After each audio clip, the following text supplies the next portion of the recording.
ای مؤمنان، رکوع کنید، سجده کنید، پروردگار خیش را بپرستید و کار نیک انجام دهید تا باشد که رستگار شوید و در راه خدا آنگونه جهاد کنید که حق جهاد او را به جا آورده باشید. او شما را برگزید و برای شما در دین هیچ مشکل نگردانید.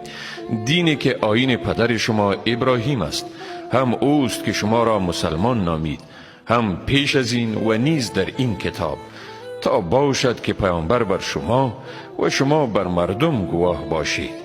پس نماز را به تمام و کمال به جا آورید، زکات بدهید و به خدا تمسک جویید. او حامی شماست.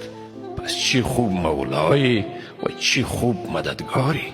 و چون آیات روشن ما به ایشان خوانده می شود، در چهره کافران حالت انکار را می بینی، به حدی که نزدیک است به آنانی که آیات ما را به ایشان می خوانند حمله کنند.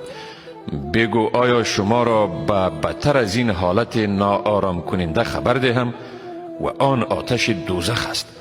خدا آن را به کافران وعده داده و چی بد جای بازگشتی است.